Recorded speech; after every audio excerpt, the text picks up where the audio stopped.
Hello, everyone. Welcome to another episode of Onion Soup, the show where we pull back the layers of metaphysics and reality to demystify spirituality. Today, I'd like to welcome Miriam, who literally wrote the book on how to use tarot to overcome echoism. So, hi, Miriam. How are you doing today? Hello there. Thank you so much for having me. I'm doing well, thank you. Awesome. So, first, what is echoism? Okay, so here's the situation. You know that narcissism is a spectrum, right? So you have narcissism, like pathological narcissism, as narcissistic personality disorder, which Mhm. is everybody knows about it. You know that term is overused, and it really shouldn't be because not very many people have true narcissistic personality disorder. But when you go to the other side, down to the other side of the spectrum, it's echoism. So where narcissism only cares about yourself and you only care about what you want, echoism is the opposite. You are a complete pushover. You don't set boundaries. You are a pathological people pleaser. That's echoism.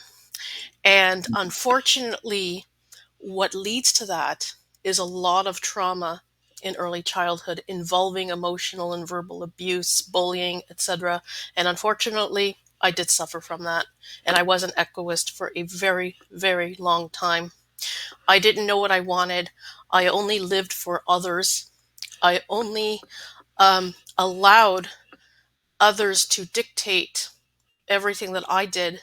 I always put my needs on the back burner because I didn't think they were important. Mhm. But the problem is that if you have no boundaries, you're going to be abused, used, taken advantage of, and deep within, you're going to be very resentful. You're going to let that resentment fester, and then it hurts you on so many levels. Wow. That really resonates with me because I've always been, but I would say always, because now I think I'm that way. But earlier on in my life, I would consider myself quite a people pleaser. And I had never heard the word echoism until I met you and started reading about your stuff. Mhm. So, what parts of your early childhood or what traumas can lead to an individual going from people pleasing to echoist? Okay, so many times it involves situations where the child's needs are just not made to be important. Maybe became caregivers early on in life, or they were just basically told their needs were important. And what happens is, if that happens, you're going to be craving approval. You're going to be craving approval. So that's how egoism develops. You're going to just do um, whatever you think others will want at the expense of your needs and your wants, just to be just to be accepted, right? Mhm. And that's what happens. So, I mean, you could have very hypercritical parents that favor your siblings over you, so they criticize you, they put extra responsibilities on you, and also you could be dealing with bullying because this is the thing, you are being led to believe that you're just not worthy of love and acceptance. So what you do, Mhm. you just don't even care about your own needs.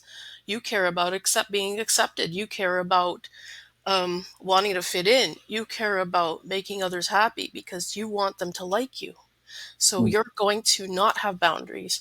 You're going to do everything that others want, regardless of how you feel about it. And all that leads to is that others will take advantage of you. They're not going to like you. They're going Mhm. to look at you as the target and say, "Oh, look, if we want a favor done, guess who will do it for us?" kind of Yeah. thing, right? So that's how echoism develops. And the other thing with echoism is that you don't want to be in the spotlight at all. You want to just disappear in the background. Yeah. And The funny thing is that based on everything I've said, there's a belief, and it's understandable, that echoists never get angry. But the truth is they can. There was a story I read somewhere where a coworker, there was an echoist at work, and their coworker wanted to make a surprise birthday party for them, and they actually got angry. Do not ever do that because I'm not worthy of it, right? Hmm. Yeah. Wow. So you talked a lot about boundaries, Mhm. and you've also mentioned in your work and in your books how there was a catalyst in your life that switched from that.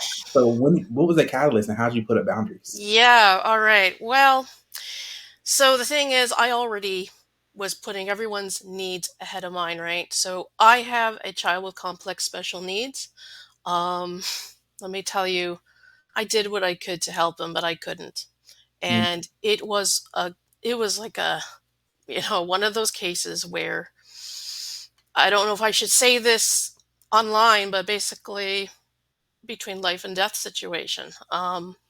I was like extremely morbidly obese. I've always struggled with my weight, as you can tell, but I was like we're talking over 100 pounds more than I weigh now.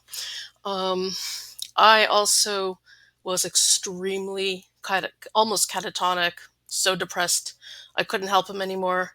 So I wasn't able to care for him anymore. And the expectation that society has is that you're going to care for your disabled kids for life.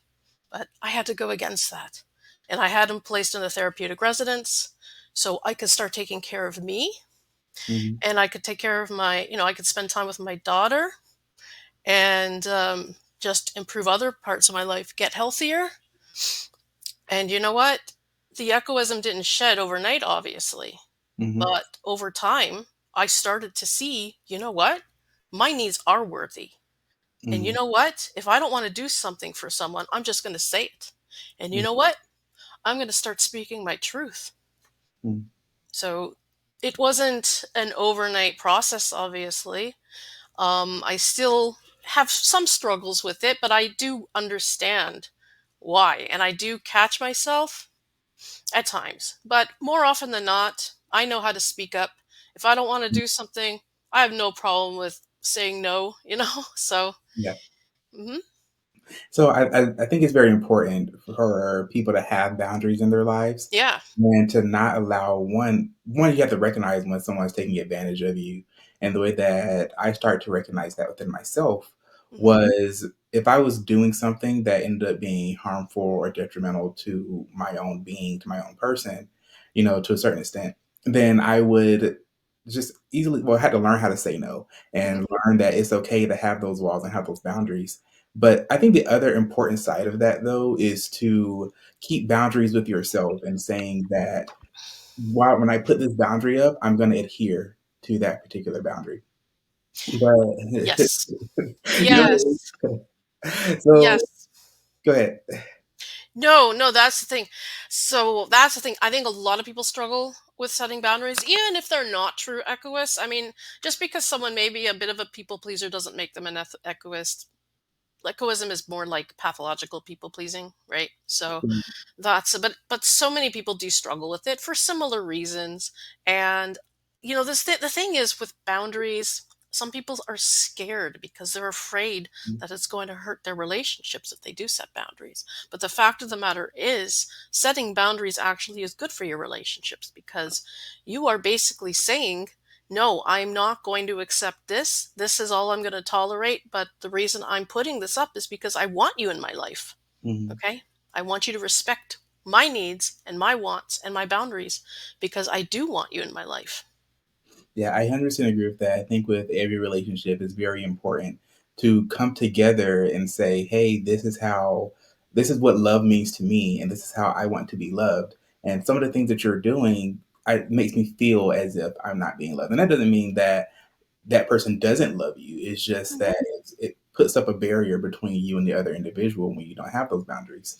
But my next question to you is, at what point did you decide that tarot was the way to go? And how do you use tarot to overcome egoism? Yeah, so here's the thing. I've been doing tarot readings for well over 15 years, and I've done so many readings, but now I'm starting to use tarot for other purposes than divination. I'm using it for creativity. I'm doing it for self-reflection. So I have discovered that tarot can help you see within yourself how you can set boundaries and why you're not setting boundaries and how you can say no. I've included a few spreads in my book as well to help you with that. Also, I put a meaning of each of the 78 cards in the deck, of the, the general meaning of the tarot cards, as well as my interpretation of how each card relates to being a people pleaser, egoist, and how to set boundaries, etc. So that's my unique take on it, right? Hmm. Yeah. So what was that process like though when you decided that? Because I'm sure you did some therapy or something like. Oh, That. yeah, yeah. And I want to stress too that tarot is a wonderful tool, but it does not replace the kind of therapy that you may need. It's a really good addition to it, though, right? Mhm, I mean, working with a psychotherapist myself, mm, and I mean that is totally, yeah. I just want to make that very clear. Tarot is a wonderful therapeutic tool, but it's not a mhm, replacement for any kind of therapy that you need. I mean, especially if you do have, mental health issues like depression, anxiety, etc. Sometimes you mhm. may need medication. Sometimes you may need a a psychologist to work with or a psychotherapist to work with. But tarot is a wonderful addition in conjunction with that, right? I 100% agree. I think a lot of times, especially on our show, we Mhm. talk about a lot of alternative medicines Yeah. and, homeopathic remedies and things of that nature, but that doesn't take away from any form of what we would call Western medicine or Western No. psychology. No. What we really want to do is integrate both of them with each Yes. other. So Yes. when you decided to start utilizing tarot for your echoism, did you talk to your therapist about it at all, and what were their opinions about it? Oh, well, I'm actually lucky because the therapist that I use, he's very open to all this, and he's got a very spiritual side to him as well. So he thought it was great. He thought it was a really good idea. I mean, sure, there's going to be a lot of therapists out there that are going to say, "Really?" You know, but you want to. This is why you want to go to the right ones. So, I mean, the thing is, if you don't like tarot, or if it just goes against everything you believe, then obviously this isn't for you. I mean, I encourage people to use an open mind, because the fact of the matter is that tarot can help everyone. I mean, this is the thing. I try to stress that tarot is not only used for divination. And I am starting to see more groups that are embracing tarot for other things, groups where that shun divination. But I'm starting to see some cultures and groups starting to use it for self-reflection and other uses, Mhm. because that's a good thing. And that's really that's the thing. Tarot is not only used for divination. So that's basically what my book is about. It is an example of how you can use tarot for self-reflection and doing some inner work. You can also use tarot for creativity. There's just so many uses for tarot that don't involve divination. Wow, that's really interesting because I feel like a lot of times when people do talk about tarot, it is purely about divination and about Mhm. people think it's about like seeing the future or looking to the past. But really, what it is No. to help. Correct me if I'm wrong, but it's to help shed on certain areas of your life in order to give like maybe some more meaning or some more interpretation. Yeah, exactly. I mean, there's just so many things. Yeah, I mean, what I do every morning is I pull a card for just some self-reflection. I just pull a card. It's not a prediction of what's going to happen during the day. No, I mean, some may take it as that, but I don't look at it that way. I say, okay, this is what I need to focus on today. So let me think about what is relevant to the card that I pull, and I just sort of think about it. Like, say, for instance, if I pull the tower one morning, oh well, I Mhm. could easily say, "Oh no, what's going to happen?" Oh, but no. I mean, I do find that many times when I do pull that, I do end up having like a major revelation or something. Mhm. But then I think about, okay, so what are some habits that I can just cut out, kind of thing. What can I do to make make things better without ending up having to endure a tower moment, kind of thing. You know what I mean? So Interesting. Hmm. So we're going to take a really quick commercial break, but when we come back, would it be possible for you to maybe pull a card and kind of go through some of the cards as far as what they mean for Yeah, sure. echoism? Yeah, I can. yeah. Let's go to commercial break and then we'll do that.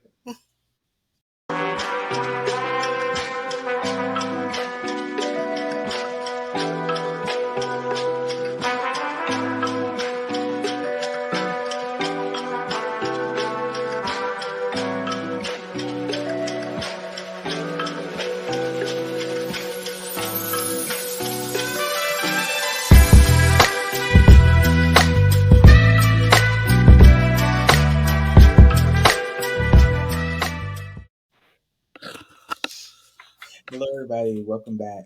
So, before we left the commercial break, we were talking about how tarot can be used for other things outside of divination, and Miss Miriam uses them for her echoism and to show people. Uh, well, you can explain it better. I was gonna say show people how tarot can be used for echoism, but I'm excited to just see what you have. Mhm. Yeah, so basically, what I use tarot for is for self reflection, seeing how I can get rid of my people pleasing ways, setting boundaries. So, as I include in my book, there's some spreads for that. So, say for instance, if I pull, this is, can't really see it too well um, because of the, okay. So, this is the Seven of Wands. Okay. I know I can't really see it too well. This is my penguin deck. Um, yeah, there we go. There we go. Seven of Wands, Seven of Fire. This is my penguin deck. So, the Seven of Wands is all about defiance and all about protection and all about focusing on what you need to protect, right? Mhm, So, this actually, I think, is a really good card that can show you that you are at a place where you do need to defend your boundaries, right? mhm. You do need to defend what's important to you. And you are going to look for any kind of threats of those who could be trying to disrespect your boundaries. So this is a reminder to protect your boundaries. Interesting. Can we get another example? Can you maybe one of the? Are you pulling them randomly, like from the top? Yeah, I am actually. Yeah, Yeah. for sure. Hmm. Yeah. Ah, okay. So we got the Two of Swords. Two of Wind, Two of Swords, which is all about struggling to make a decision. It's an indecision, but you're also, it's a card that represents damned if you do, damned if you don't, right? So Mhm, you can think about when the Two of Swords comes up, you are struggling. Oh my goodness, I know I got to set this boundary, but I'm terrified to do it. Like, say, for instance, if your mother's trying to get into the way, wants to barge in, and now you're finally setting boundaries to her, but she needs something really important to you, you may be at a standstill mhm. where, oh God, she needs this, but I know I shouldn't give in. So that's really what it is. So you got to weigh the pros and cons about keeping that boundary set, or maybe she does need something from you. So it's one of those cards where you've got to really sit and think about it, because sometimes, and a lot of people get confused about this, sometimes if you are allowing someone to do something, it's more like this is just a compromise you need to make, or this is a battle that I need to choose, kind of thing. So you just sort of have to sit there and think, is it worth it? Is she actually trying to disrespect my boundary, or is there something she actually needs? Or is this all about maybe choosing the right battles? So that's basically what the Two of Swords is. You have, because that's a card that represents having to sit there, weigh the pros and cons of both situations, and then you've got to make your decision after, right? Wow. So when you went through, because there's 78 cards in the Yeah. tool, did you go through each individual one? Do you meditate on them? How did you Yep. come to your definition for each one? Yeah, I did meditate on them. So I literally did go through each 78 cards in the entire deck, and I did meditate on it, and I just put my take. So in the book I put the main meanings with it reversed and upright. Now, not every tarot reader does reversals, and I totally get that. So I even put that in the book. I get that not every tarot reader wants to do that. It's really more so the shadow side of the card, if that's how they want to go. So just, it's the same kind of thing, right? And Mhm, I also put my own meaning for how it pertains to overcoming echoism and what it means for people pleasing, etc. So Hmm. yeah. So I'm also interested in the reversals as well because Hmm. I've done tarot before. I almost never do it for other people though. Hmm. No, that's okay. That's okay. I really don't like read reversals, or oftentimes when I go out to places, I don't see a lot of people reading reversals. Why do you think that is? I think it's all about preference. It's all about preference. There's a lot of tarot readers that do. I do. I happen to read reversals, and there's a lot of tarot readers that don't. And I think it's all just about preference. You got to do what's true to you. You got to do what's right for you, right? So that's all it is. I don't think there's any major meaning as to why some tarot readers use reversals and why some don't. I really think it's all about preference. Right. I get that. So when we were talking about how you use tarot one used for echoism, but it can be used for other things, such as Yeah. creativity. How do you use tarot for other ways? Well, actually, I'm a writer too, right? I that's my main work. I'm a freelance writer, but I also write for my own stuff. So you can use tarot for helping you come up with ideas for topics, especially if you're dealing with a writer's block. So I'm going to be putting out more content about that as well. Mhm. And say, for instance, if I pull the Six of Swords here, Six of Wind, yeah, if I pull that, and for creativity, that is, so it's like if I'm dealing with a writer's block, like I don't know what to write, and I pull the Six of Swords there, then I can write about something that I had been able to walk away from, even though I had a heavy heart, kind of thing. Like how to move forward if you're grieving over something. It doesn't matter what niche it is, right? Mhm. And you can just yeah, you can talk about how you move forward after losing a really good friend and how it still affects you, kind of thing. So that's how you start to refine it, right? So you give tarot classes. Do you talk about all of those different aspects in your tarot classes as well? Yeah, yeah. So I'm going to be putting out some new stuff this year, a lot of new exciting stuff. So I will be creating a course on that as well for creativity, and just so many other things. Because I mean, yes, I'm a tarot reader. I obviously do divination with it, but I want to stress to so many others that you can use tarot for other things. And that's what I want to talk more about this year. Interesting. So I I just love this idea of being able to use tarot for multiple purposes. Hmm. Because that's like I said before, that's not something that most people do. No, You know, no. many people do like say for divination or they pull for the card of the day Yeah. and things like that. But we only have about 2 or 3 minutes left here. Mhm. So one thing I really want to know is going from where you started as an echoist to where you are now, 'cause you seem like such more of a very happy, go lucky person. What was that transition like? How do you feel now? Well, it's interesting because it was not easy going through that. I still have a lot of trauma from everything that's happened. I mean, this is why I've got to see a therapist, right? Mhm. I do struggle with depression, but at the same time, I also know how to keep things managed. So, how do I feel? Well, there's a lot of grief. I'm grieving a lot, but I'm also grateful for a lot of things too. So you could be grieving and grateful. So, and I'm all about being authentic about your feelings. I definitely am the one that does criticize toxic spirituality, Mhm. spiritual bypassing, toxic positivity, because the fact of the matter is that you got to embrace all of your emotions, even the so-called negative ones, right? At least that soft screen for that because I've never really heard the term toxic spirituality, but I 100% agree with the fact that you need to embrace all of your emotions. Yeah. People ask me often, especially those who knew me prior to where I am currently in my life, back when I was depressed and angry and things like Hmm. that. They'll say, "How did you get through that? And how do you maintain your happiness?" And what I oftentimes tell people is that the difference between a depressed person and a person that's constantly happy is that the depressed person lives in the lows because we all have Hmm. ebbs and lows in our lives. We have Yeah. highs, lows, valleys, peaks. So the depressed person lives at the bottom and has momentary points of happiness. Whereas the happy person lives at the top. It has momentary points of depression and sadness. It Hmm. doesn't mean we don't allow ourselves to become angry and upset. It's just that when it does happen, we feel that emotion and then we release it and allow ourselves to go back into a positive state. Hmm. Yeah, absolutely. That's the thing. And when you do have a clinical diagnosis of depression, it's a challenge. It's definitely a challenge, but it's doable. It's absolutely doable. And you know what? You can go through so many highs and lows anyway.